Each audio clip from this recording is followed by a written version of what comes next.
and we are recording. Wonderful, wonderful. So we're here. Yep. How are you feeling? Pretty good. To be honest, so far the show has been very chill. It's been busy for me, but in the same way that I think I was saying this to you, Raz, that if I get like 4 commissions, my show is immediately busy. You know, even if I don't talk to anybody else, it's a busy show. So it's been really, really good so far. But you can breathe. Yes. I've been to some pretty big shows where it's too crazy. Yeah. How much time do you spend on a commission if you get one during the day?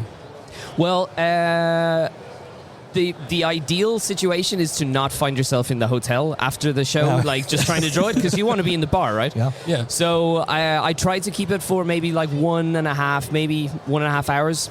Try to keep it to around that. But you do spend quite some time on it. Yeah. Well, the thing is, if somebody wants to... Look, I started as a fan before I became a comic artist, you know? So I know what it's like to get a commission, and you don't want something that somebody's just done really fast, you know? Because you want something you want to take home. So I would prefer to be making sure that anything that I put my name on the bottom of goes out in a like good quality. Oh, you know? Yes. Also, if I can do that for some of the morning, then I don't have to take more, and you can have just an easy day of just maybe 2 or 3 commissions, and absolutely manage the workload. Yeah, I understand, because there is quite the risk that you get a lot to do. And also you are very how do you say, you're a very sociable person. Yeah. I noticed when I tried to talk to you that you were faster with the questions than I was. So it was welcome to my show. I didn't get the time to actually ask you anything, because you asked me, do you want that signed? Do you want that signed too? Yes, I can do that. Well, so some of that comes from I used to work in advertising. Yes. And the way advertising is broken down professionally is we talk to the clients about above the line and below the line advertising. And those terms come from back in the Madison, the advertising, you know, like the Mad Men era. Oh, yeah. And the idea was from the budget books at the end for the clients was, if you invested a lot of money in above the line advertising, that's your TV and your billboards and things. Those are the messages that will reach as many people for the most amount of money you invest. And then below the line is like, you know, when you go to a supermarket and somebody says, oh, do you want to try this piece of sausage or something? Yeah. Somebody will taste that, and then they'll buy that pack of sausages, and they will buy those sausages for the rest of their lives. It's a lot of investment, but you're turning people one by one. Yeah. Okay, so all of that long story to explain that when somebody comes to my table at the show, I'm in charge of making sure that the experience they have talking to me is a good one. You know, you have to have energy for managing the experience that someone's going to have if they're talking to you. It has to be a nice interaction. And I'm really conscious of that, because those people will come to the next show. They will always buy your comics afterwards, because they care about you, because there's a person behind the work. They remember the person and how pleasant the interaction was. Yeah, so if you think about doing a comic like above the line advertising, it's like a TV ad or a billboard, but coming to a show is like below the line, where you meet people one by one, but if you have a nice interaction, they can be a follower of your work forever. Yeah, so that's wonderful. Sorry, we are starting at the wrong end. I want to start with one thing. Yeah, sure. Cian Tormey. Yes. Yeah, very important. Because I messed it up in the beginning. No, don't worry. And many people do. So I've been told by you. Yes. Yeah, so Cian, it's an Irish name. And in Irish, in our language, the C is a hard C. Yeah. So always, right? Always. Yeah, well, so no, probably not. It's going to be some strange linguistic rule, like followed by a certain vowel. It's a hard C or something. I'm not sure. But I think so. Okay.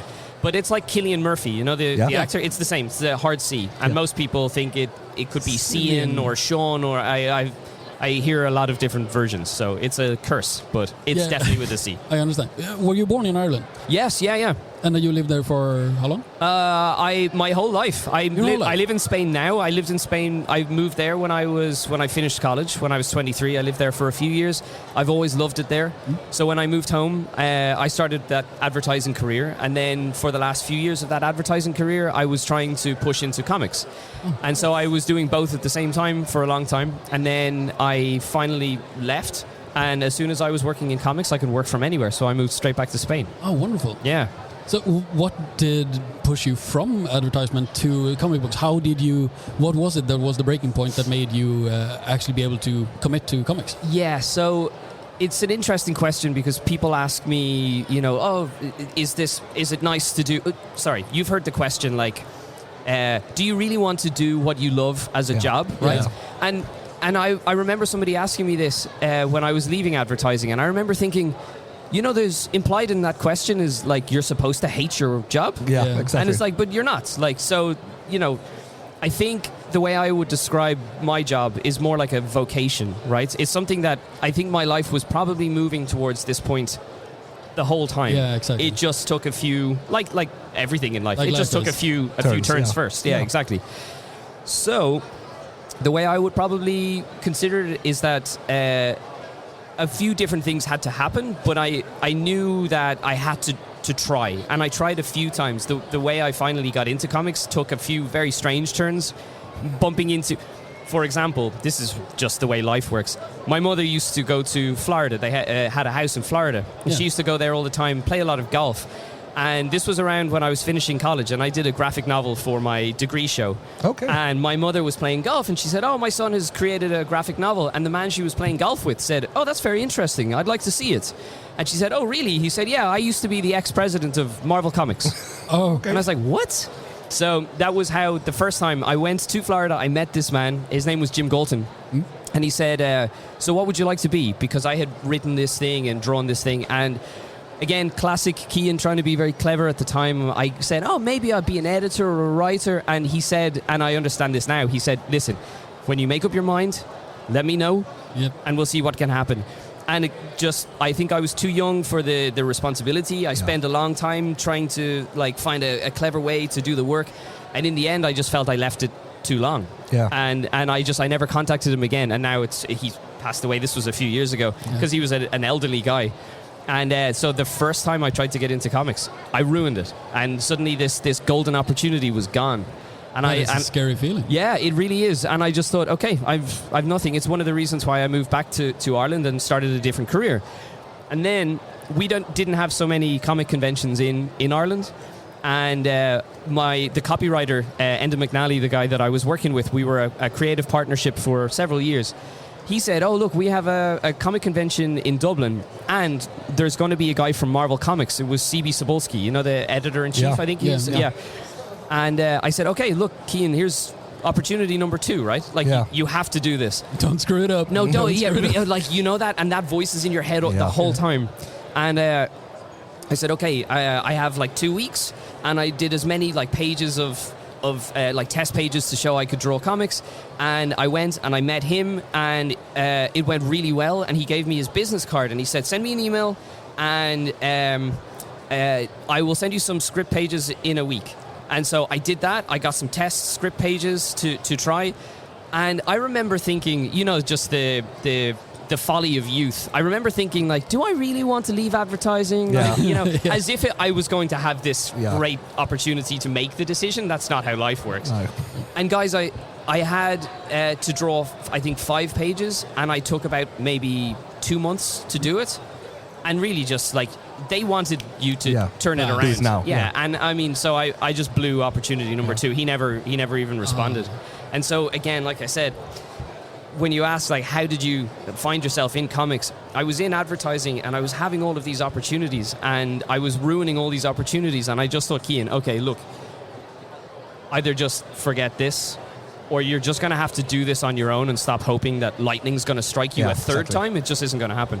So that was it. I started to just kind of produce my own kind of comics and publish them, and working in advertising was helpful for thinking a lot about managing my social media posts. And I mean, you guys know this. You must be doing all the same thing. It's an always try. on. Yeah, we try our best. Yeah, and the landscape for you guys is much harder now than it was 9-10 years ago, because that was when you could just put stuff out and everybody could see it, and now everything's different, right? Yeah. So that was basically, I just thought, I'm going to do this in my own time, and maybe it will work and maybe it won't. And I think that actually took some pressure off. It put other pressure on. But suddenly it was just, you're doing it for yourself. And over time, then people started to notice me, and then I got some crazy opportunities, and I was trying to make opportunities and then use them as branding exercises. I know it probably sounds a little bit boring now, but that's the way it went. Yeah, there's a difference in that too, because the first 2 opportunities were sort of you are relying on someone else to help you or to lift you in, get you inside. Yes. In the last situation there, you are taking agency. You are the one in charge. I'm going to do this my way. Yeah, exactly. And if something shows up, then I will maybe latch onto that and make something of it. Yeah, agency is a great word. Like, you become an architect of your own direction. Yeah. You know, instead of always just trying to please react to something. 100%. Yeah, 100%. It's a lot more freeing. Yeah. What was some of that early work that you did and published yourself? So one of the most consequential things was there was my favorite artist, Stuart Immonen. He had done a book with Mark Miller called Empress. And I remember I was really hungover one St. Patrick's Day. And I know I know I'm Irish. This is not a lie. This actually happened. This is very stereotypical. Yeah, I know. But what wasn't stereotypical was it was snowing, right? Oh. And I had stayed in a friend's. We had gone out drinking, of course, you know, too much. And I was hungover, and I was at the train station about an hour away from where I live. My family was having a dinner, and I'm trapped in the train station, and it's covered in snow, and it was freezing. And I just was thinking, like, what am I doing? Like, you want to work in comics, you've got to do it yourself. And so I started thinking of a story, and I based it in this world that they had created. And when I got it drawn and everything, because I wanted to test whether I could write or not, because I was an art director in my previous career, but writing is a passion. And obviously comics is storytelling, whether you're drawing it or not. These are the same structural choices in the stories that you tell. And I drew this, and that made its way to Mark Miller, and he loved it, and he shared it with Stuart Immonen and stuff like that. And all of these small moments all add up together to... They start to share it, and then everyone starts to see you, and then you have the first time an editor for Marvel or DC follows you on Twitter, and then you're like, oh shit, they're looking, they're watching. So, sorry, can I curse on this? Yeah, sure. You can curse as much as you want. I was like, okay, We've said many stupid things. Yeah.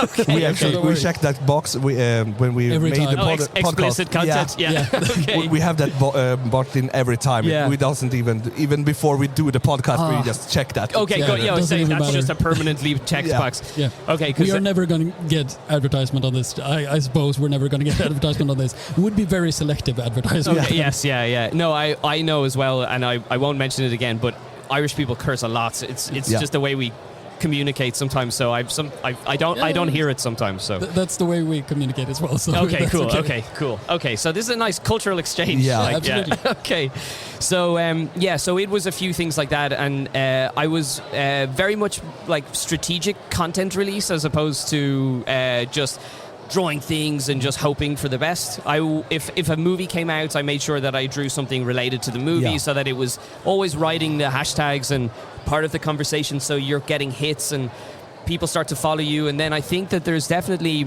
you guys would know this as well, there's definitely like a critical mass that you hit where suddenly anybody that sees you just follows you because you seem like somebody that they should follow. Yeah. And then there is definitely a moment where your followers just explode. Yeah. And then there's so many. And then you just look important, which I don't know, you're not, but then what makes you important? So absolutely. That's actually funny because our podcast from the beginning was me, Rasmus, and Marcus. We're the three guys sitting around the table. For us, it was a couple of hours of children's and stuff like that, and just talking about stuff that we like. Yeah. This is 2 years ago. We sat around a white table with a flower on it in my barn. Now we are the official Comic-Con podcast, so it's like... Yes, you've gone straight up. But you told me, how many hundreds of episodes? 115 is coming out on Monday. That's so much work, guys. Like, that's a lot of work. There's a bunch of hours into this at this point.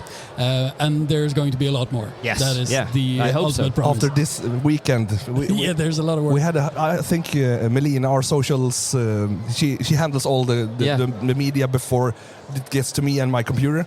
I think when she started loading it over last night in the hotel room, she was like, dude, it's around 180 videos on my phone. Oh my God. We had 4 phones. Oh my God. There's a lot. So it's phone there, phone in my pocket, phone in your pocket. And we do the rounds. And of course, we talk to you guys. Sure. But then we talk to cosplayers and so it's all the kids. Yeah, it's a lot of work. Yeah, it's a lot of work. We won't like we only do this. We are like we do everything. That's more fun. Yes, yeah, of course. Because I mean, my table is literally facing you guys, and I'm just watching you all day, just talking and talking, and I'm like, I don't know how you do it. Like, I get to stop sometimes, and also I have the opportunity, if I'm drawing, to just look down and pretend I don't see anybody. So no, exactly. You're busy in your work. Yeah, exactly. So I can pretend if I, when your social battery runs low, you can just pretend you don't see anybody, but you guys have to keep going all day. Yeah, in character all the time. Very serious about what we do. We actually we should mention that because we have those here. Marcus is our creative guy. He has done this. Are like cool. Like these mashups are great. Of like different. Elton is amazing. Hold on, these are great. Yeah. And he does all the media for us when it comes to we have all the art like this of us or this. Oh, this one. is great. These are great. So he also has a sort of he has a dream of becoming a comic book artist. He's talking about drawing covers and everything. Yeah, he's actually got a cover coming out for the new Transformers comic book. Yeah, the Swedish translation has 3 variant covers. So there's the regular one, there's a B one, and there's a C one. Yeah. So number 2 coming out first quarter of next year. Yeah. He's got the C cover. That's amazing. So that is sort of the start. We're hoping that he could someday get to do this. He'll be the same as me. I have done 1 cover for Transformers. Yeah. So the 2 of us now will be the same. Yeah, we will have achieved the same professional goal of 1 Transformers cover. So yeah. I gotta find this cover. Yeah, it's from Grimlock. I did a cover. Steve Orlando did a mini series of Grimlock, and we had just finished Darkhold for Marvel. Oh yeah. And I have to say, I have a lot of respect for the Transformers artists because so there's definitely, I think there are some artists that are really amazing at drawing so much angular machinery. It is not for me, and I really enjoyed doing the cover, but I don't know how you could do a Transformers comic. It's just I have a different sensibility artistically that I'm much better with the human figures than any of those guys. I know Marcus said it when he got asked the first time, and the first picture he did. He was like, "Yeah, sure, I can try something. This shouldn't be too hard." Yeah. Man, he regretted that entirely, and the thing he ended on was, "Okay, let's do G.I. Joe and Starscream as a plane. Yeah, that'll be the Transformers cover. That is gonna have to do." Good. So that's some creative problem solving. Yeah, absolutely. And that works when you do covers, but when you do comics. As you say, the interiors, that is going to be hard. Yeah. It's tough stuff. Just all of those angles, and you have to be so precise because they're like if you do anything with Star Wars. Yeah, those guys check everything, and I did the cover. It was for Grimlock. They sent me character sheets. Some of them are really, really complex, you know, and they want you to make everything right because if you get something wrong, it's the kind of fandom that they see it straight away. Like I can be a little bit loose sometimes with. Maybe like I'm drawing a lot of Batwoman in the series I'm doing at the moment, and her suit's amazing, right? But you kind of don't have to be too careful about where you're putting the lines and the shading and stuff like that. It looks like Batwoman. That's the iconic shape, so they give you a little like wiggle room. Yeah. But man, if you get like the wrong face shield on Grimlock or Optimus Prime or something, fans get it. They get angry. So you've got to get that right, and that to me is too much pressure. Yeah. Star Wars is the same. Like. Unless you really have a love of that stuff and you want to get it right, it's the kind of thing that can drive you crazy. Yeah, I can imagine. Yeah. As you say, those fans are ravenous as well. Yeah. They devour everything that comes in their path. 100%. And love it, absolutely. But it must be hard to please if you're just a little bit off. Yeah, it can be. And I one of the saddest things was... I had drawn it from one of the references, and I had gotten, I think, one of the details on the face wrong, and I had to draw a different face for it, and it always felt to me like the one I had to do wasn't as cool as the one I did first, and so that's that was a cooler Grimlock. Yeah, I thought so, but that's a secret pain I have to live with. So I understand. Yeah. I also want to dive into Son of Superman. Yeah, because that is one of the recent things that you've gotten really big with. Yeah, and there was some news about it. There was some. I don't want to call it controversy because I don't like that word and connotations with it. But Son of Superman, John Kent, comes out as bisexual, and you drew the comics. Yeah. You drew the reveal page, right? Yes, yeah. So on their kiss, that was John Timms. He did the first kiss. Oh, okay, yes. And it was the next issue that I took over from him. And so I got to on board with all of the controversy while not actually having caused it. But I had worked with Tom Taylor before, and we had done some things that had caused controversy when we did Injustice and stuff before. So it wasn't new to suddenly find yourself at the center of like a huge explosion. But was there a lot of controversy surrounding this? Was there a lot of hate? Yeah, there was. I mean, a guy tried to start a fight yesterday. The first time, he came over. It was quite funny. He came over, and so I have prints on the table. Yeah. And one of them is John and Jay, the boyfriend. They're kissing from the end of the first arc that we finished. And then the other image I have is from the second arc that we were doing, where Superman returns. John hears a heartbeat after a fight, and he's like, I recognize that heartbeat. And Superman had been off-world for a long time, and so he shoots up into the sky, and they clash in the sky. It's the return of Clark, and they embrace, and that's the image that I have. That is a beautiful one. I love this. So I definitely got some crazy stories about that too. But yesterday, this guy came up, and he went... He kind of just did this kind of a wavy finger motion, and he went, so what is this, the gay Superman show? And I was like, what? What are you talking about? And he went, what is this, gay Superman? And I said, that's his son. Yes. And the guy was like, it's gay. And I went, you think hugging your son is gay? And like, that's pretty strong. And his kid was with him, and the poor kid was like, please, Dad, please, like, just like I felt so sorry for the kid, because like obviously that's a dad who likes to pick fights. And so that has never happened, and the whole confrontation was very strange, because I was like, dude, you're wrong. Now I know I'm working, so I don't want to cause any problems, but I'll fight on that, because you've come over to just, you're filled with hate, and you can't walk past an image without you having to insult the person who made it. So you have a choice in that situation. Do you react to that, or do you leave it be? And even if you don't agree, you can just leave it be.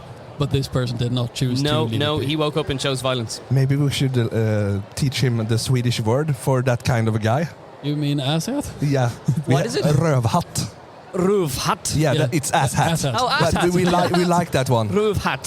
We've been using it a lot. Rövhatt. A lot recently. It's been used very much. Well, like you don't get that at comic shows. I mean, the people who come here tend to be very open. Different, very open, different persuasion. One of the best things about these comic conventions is that it is a safe environment for all diversity. Yes. Like, and you know, when you see it, I don't know if you guys have been to the New York Comic Con yet. You really should go. Yeah. But that is freak central. Yeah. And everybody's comfortable. It is full of the weirdest, most amazing people. And you can walk around there and you realize how important this environment is for so many people. Of course. What are you doing here if you think Superman hugging his son is some kind of gay agenda? Absolutely the worst. So yes, the answer broadly is you do get a lot of that. But the reason why it was mostly problematic in America at the time was because...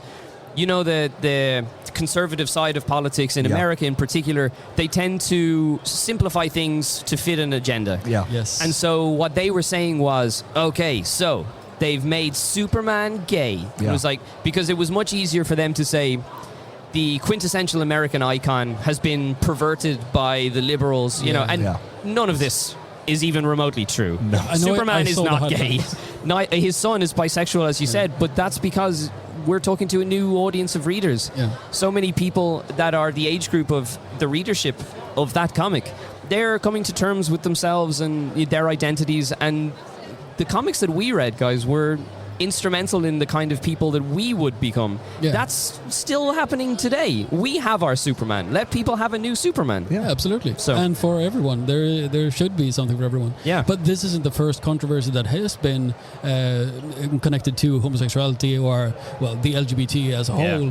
There's also the Tim Drake, which became a scandal when they said that Robin is gay and they published pictures of Dick Grayson. Yeah. And the fans were mad. Oh, yeah. Again. Yeah. Because the fans were mad. They don't understand it. That'll be written on my headstone. The fans were mad. Absolutely. Yeah. But I don't know. The first one that I encountered was Iceman. Yes. Yeah. also a huge favorite for me, and that issue was something I had to find for myself. Where he comes, well, he doesn't come out. Jean Grey comes out for him. Yes, yeah. And I love that comic, and I love that sort of story. I don't remember if there was a lot of controversy surrounding that one. The problem is, and the thing is, like, it's important to also understand where the controversy comes from, because sometimes you can understand it. Like, if somebody takes a character that you've always known and makes a fundamental alteration to the character, I can understand if people reject it, right? Because we are resistant to change. Yeah. And if you see it happen in several places, suddenly it feels like humans are prone to get like 2 data points and create an entire system of thinking. And so if one character is gay and another character is gay, oh my God, all the characters are gay now. And it obviously the world is collapsing. 100%. And like none of this is happening. No. But I think it was more about, and also, sorry, but it's also very common to have coded complaints where, for example, with Son of Superman, all of the people who had a problem that the character was gay would say instead, like, we have a problem with the fact that you made the characters older because he was the same age as Damian Wayne. Yeah, exactly. And then something happened and he was aged by like 4 years or 5 years, so he's 18 now. And all the people who would say, it's not because he's gay, but I'm not reading this because of what you did to the character. So when you aged him up, people can create shields for the problems that they have. Exactly. I'm not homophobic, but I'm age-phobic. I'm age-phobic. Yeah, exactly. So I wanted to ask you, because of all the controversy around that, people if they want to complain, isn't Lois Lane the one they should be complaining about, who's sleeping with an alien? Yeah. Oh, listen. I mean, like, there's so much stuff. Like, when you break it down, even like just the way you do that, like, so much of this is problematic. Yeah. And being gay is not. Exactly. Like, by comparison, no, you're absolutely right. No, at least because it's. I think it's everything to comics to movies when it's fake. From the we have this is something we invented. We needed this. Yeah. And I can understand. Of course, people will be mad if you change stuff, but it's not real. Yeah, it's real for every person who's reading it, of course. But you can choose not to read that. If you have a problem with homosexuality or whatever it is, you can stop reading it. Go Tintin or Batman or something else. Yeah. Just like you're allowed to have thoughts and just keep them in your head. Yeah, like, and you don't have to say it. And I think that's the funny thing about what happened with this guy yesterday. When they say, "Oh, I don't have a problem with that," it's like lots of people, if they do, they just continue on to something else. Yeah. But not again, one of the major lessons you learn when you are approaching your late 20s and your 30s, hopefully, is that not everything is made for you. No, exactly. Like, you don't need this one. You got Superman. Yeah. You still have him. Like, why are you so offended? What are you angry at? Like, absolutely. So that stuff is when, and those are the people that always say, well, I don't have a problem with this. It's like, I think you do. So, absolutely. Yeah. Okay, so talking about that, moving on, I also want to focus on a bit of what you are doing right now. What is the future for you, and currently, where are we at? So, after I finished Son of Superman, I did another story that was called Alan Scott, the Green Lantern. We went back. We told a story of, again, wait until you see. There's a theme in my career so far, and I don't know why, but we went back to the 1930s to tell the story of a gay character. Alan Scott is a gay Green Lantern. Yes. And the thing that was so cool when they pitched the series to me was, normally you have a secret identity, and that's the thing that you're trying to protect. But when the Green Lantern takes off his costume, he's Alan Scott, and he had to live a secret identity because he could be arrested for being gay in America at that time. So he was actually a criminal when he was in his human form. Yeah. And then he was just a hero when he was in and I was like, oh man, the conflict at the center of that premise is so good. So I did that. That was mildly controversial as well. There's a lot of online hates for that kind of stuff. And then I finished that, and now I have the first issue of my new series is coming out at the end of November, and it's about the question. So there has been an event that is, I don't know if you guys know, has reset so many things in the DC universe, and now there is a new version of the Watchtower that's floating around the Earth, and they want to treat it like a kind of like a city where a lot of the superheroes can come, because they realize that the cause of the last event where everybody lost their powers was because none of the heroes were talking to each other, and there was a threat that they all could have fought if they'd known what was happening. Oh, yeah. So they wanted a central location for these guys to be safe. And then somebody asked the question, well, like, who's going to police this area? Because something will go wrong. Yeah. And somebody said, okay, we'll take Renee Montoya from Gotham, and she's the question, and we're going to make her the sheriff of the Watchtower. Oh. So now this is our new series. It starts at the end of November, and it's called The Question All Along the Watchtower. That's what I'm working on now. Cool.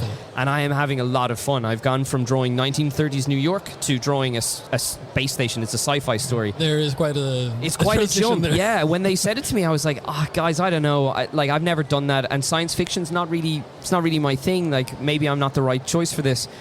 Because they were talking about Star Trek and all of this, and I'm like, that's not really me. And then somebody said, well, what about like Ghost in the Shell and Akira? And I was like, oh, you know what?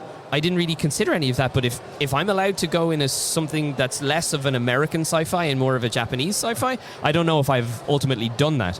But it took away some of the pressure, and I said, you know... That is sort of the inspiration for it then. Yeah, exactly. So for me, it was more like, you'll see like Tachikoma pieces in like some of the things that get destroyed in the backgrounds and stuff, but really for me, I thought, I don't know if I can go from old traditional stuff to super new stuff. And if I can, then maybe I have more of a broader skill set than I thought. So that was one of the reasons why. And so far, the reception for the previews going out has been really, really good. So that's one of your superpowers. You can create stuff. Yes, exactly. Controversy. The creator. Yes. Who knew I would look like this? But creating controversy is definitely something that has followed me around. It's a superpower. Yeah. But so how do you find Sweden? Just to ask, the Comic-Con is one thing. When did you arrive to Sweden? So we got in on Thursday. Yeah. We arrived in at like 3:30, got into a car, and the 40-minute drive to the convention took about an hour and a half because we went straight into the traffic. Oh, yeah. The same as us. You too. Yeah, as well. Yeah, so there's a... Okay, so the only free time we had was yesterday, so we went into the old town because I did the poster for the convention, and I based it on the Riddersholmen Spire. Yeah. So I have a drawing of actually it should be on the tags. Yeah, we have it. Yeah. So it's Batman and Robin on the spire. So I went out just to see it, to make sure, and I think I actually got the size more or less correct. Yeah. So I was quite happy. So that was my chance to see as much of the town as I'm really going to see. The only other things we get to do now is like we go out for dinner, we go into the city each night, and then I fly home. Yeah. So it's beautiful. But one of the things that strikes me is every time you try to take a photograph of a historic building, there's a highway in front of it. Yeah. There's a highway in front of everything. Yeah. That's the only thing that struck me. Yes, absolutely. But the buildings, and not just the buildings, but the black rooftops. Yeah.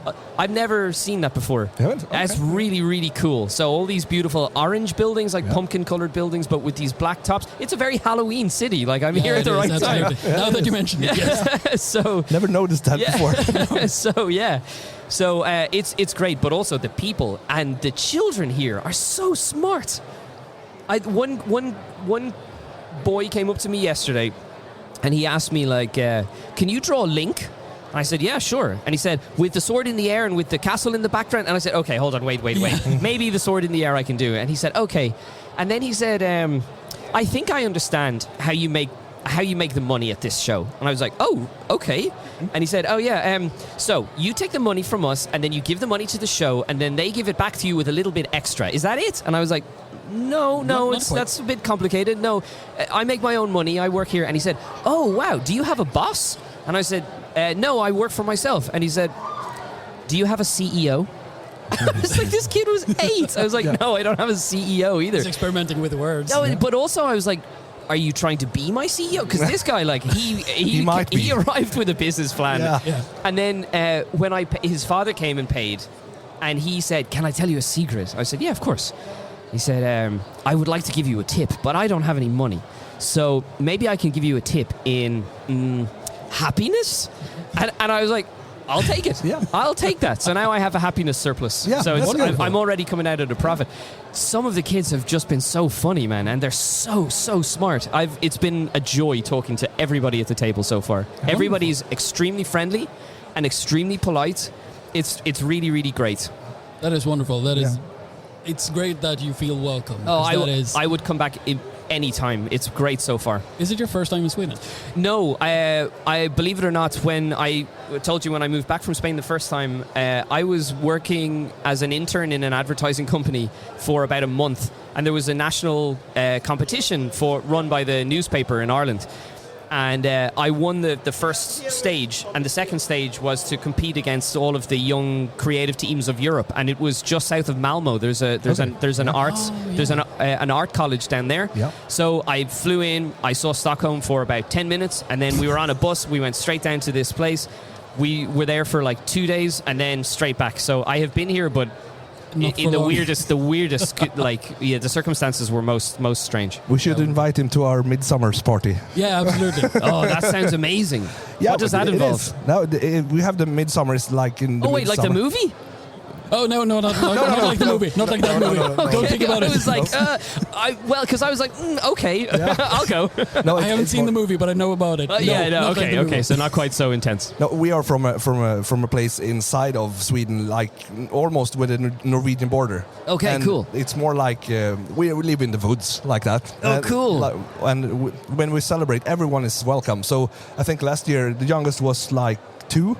And the oldest was like 92. Amazing. And So what do you do? What do you do? What is it? Is it like a music or everything? Is it like a pagan festival or something like that? No. Or? Well, you guys walk down to the midsummer. What do you call it? I don't know what you call it. The midsummer cross. Yes. With things. Maypole. The maypole. Thank you. Oh yeah, to dance around and to get yep. Like frogs. Yeah. Yep. That's what we do. Okay. Absolutely. And we do that with the kids. We are where I live. It's like. It's a little bit of a community. It's like 200 people. Yeah. Meet. Everybody's welcome. Yeah. They have their picnic basket and they put up, and we go down to this place and we do this. This is like 50 meters from where I live, so it's just over the road. Wow. And when that's over around 3 o'clock, then we go up to my place and I have tents set up and we do live music, we barbecue a little bit, everybody's drinking a little bit. It's not too much because there are kids. and I'm hard on that rule because you shouldn't get drunk. Yes. You should have fun. Yes. And we did. I'm Irish. That's a new concept. Maybe it's the wrong one. What is the classic joke? It is an Irishman walks out of a bar. Oh yeah, that never happened. Do you know what I was going to say? I've never heard that, and I was like, no, because I've never seen it happen either. Sorry. We have that kind of party, and it's been like a tradition for a couple of when we bought the house. Yeah, and it's like we have built a little community. It's like everybody around this table usually is on that party. And I'm a musician, so my band friends is there, and the neighbors are there, and they are like. Now it's we have a German family who's moved into a house, so we introduced them and just asked them, and they were, of course, we can bring the wine and the sausages. Wow, cool! Yeah, so everybody's invited. Amazing. So you are invited if you want to. Do you know what? That sounds great. Yeah.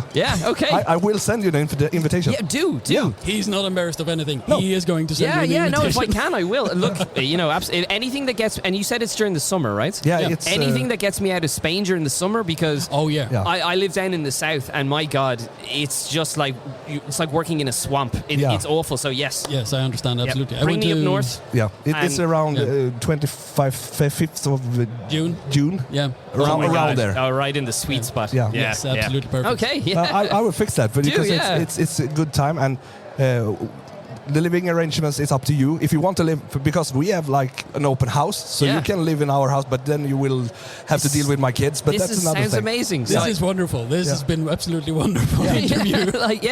Okay. I can get back to my Viking roots as well. Yeah, absolutely. Yeah. With those kind of games we have, you need to get back to the Viking roots. We had it's not important, but we had a table. I had a friend, we work in the school together, and we have a teacher colleague. He had a game where you print out names of just names that's in songs, then you play the song, and it's like around 100 names on the table, and you are 2 people on every side, and you try to take the right name to that's in the song. That sounds like pandemonium. Yeah, and it gets competitive. Nice. They broke the table in the end. Absolutely. Oh no. But it's a fun game, and I think The last one went to bed around 6 in the morning, right? Wow. I think so. Wow. And everybody's having fun, and I'm like a game show host and those kind of situations. So I love to. It sounds amazing. Midsummer is very important. So cool. Yeah. That is okay. Well, we will fix that. And we'll record the follow-up conversation. Yeah, absolutely. Of course. Yeah. We take that the next day when we're drunk and hungover. Oh God. Oh, maybe God. we are drunk and hungover. You're Irish, so you're fine. I was like, what? You mean like right now? Like, yeah. Anyway. No, sorry, that's just personal. Yeah, sure. Move along. These jokes are absolutely wonderful, and thank you for being able to laugh at the jokes as well. Yeah, of course. So yes, I am not going to keep you for too long because you need to get back to your table, I suppose. Yeah. But I am very grateful that you have been able to sit down here. One last question for you that I have been thinking about. What is sort of a dream project for you? What would you want to work on if you got to choose? Oh, that's a great question. I don't know. I think there's two answers, right? And I'll keep them really simple. I think if it was up to me in terms of characters, because this happens a lot, the editors will say, like, when a project is finishing, like, is there anything you really want to work on or anything? I would love to draw more villains. Like, the villains are always so much more interesting, just their designs, but also the motivations. I don't know. I think I identify with the villains much more than the heroes, right? Yeah. So, as problematic as that might be. So I would say, like, I would love to do something. So I used to be working more in the Bat family, which is the way we call it in DC. So I'm exclusive with DC Comics, and I started working in the Bat family. And then when I moved over to Son of Superman, I found myself working in the Metropolis family, and I'm still there. Yeah. So I wouldn't mind just even briefly going back into Gotham for a while and doing Clayface or Man-Bats or something like that. I would love to do something like that a lot. But I think if I was to speak more broadly, I think I'd like to write something soon. Yeah, because for me, like, screenwriting and all of that has been a big passion for many years. Structure was a big part of the advertising work that I did, and now that I'm doing all of the drawing and I'm receiving all of these scripts, I'm feeling that itch where I'd really like to write something. So I have to try and get one of these editors to take a risk. But would you like, is it just for comic books, or would you like to write like a script for a movie, maybe around the Bat family? But I would love to. I would love to just. I think for me, whatever the medium it is, I just want to flex those structure and storytelling, the narrative muscles. Yeah. So for me, one of the benefits of the job I have is it should be a relatively easy lateral move into writing for comics, but absolutely. Which we'll see. And then after that, oh my God, I'd love to see it. So a dare to dream, at least. Yeah. Either way, you are a great artist, and it's wonderful to see your work and to see where it's going to go next. I'm going to have to read up on that Alan Scott comic because I didn't know that. I'm quite proud of it. If I find it, I'm coming back to your table. Yeah, sure. Yeah. Well, look, a good way to see if it was a success was it made a lot of the right people very, very angry. So I think we did a good job. When people are angry, yes. Yeah. Then I actually have I have a last question. I nearly never get the last questions because I always just talk. But in the controversy, as you said, you have worked with some of the people or the characters who were made bisexual or gay. Yes. If you got to choose one character to turn to piss someone off, Batman. Yeah, Batman, Good. He's already dressed for it. Yeah. There's already been the controversy, right? Oh yeah. Well, yeah. I mean, like, that would be like pushing on an open door. Yeah. I think. Yeah. I think I would like to see that. Sure. I don't see why a not. romance with Riddler or Clayface or something. This is taking a very wonderful turn. Yeah. Yes, we are converting the criminals one at a time. Yeah. Maybe you should be writing these books. We could be working together. Yeah, of course. Yeah. If you want, I shouldn't say stupid idea, but if you want strange ideas, I'm the right guy for it. If you pitch them, I'll back you up. Yeah, that sounds great. There may be a commission coming. Oh, yeah. Oh, God. See. I don't normally say yes to that kind of commission, but I'll make an exception this time. Yeah. Sounds great. Thank you very much, Cian, for coming. Thank you, guys. And I'm very happy that you have had the time to do this. It was a pleasure. And I was thinking 10 minutes, but you were here for more, I think. I have no idea. 43. Thank you very much. Okay, sorry, guys. You're going to have to do a lot of editing. That's my problem. Editing. No problem. No editing. Okay, well, thank you so much, guys. It was a pleasure. Thank you very much. Thank you. Have a great Comic-Con. Thank you.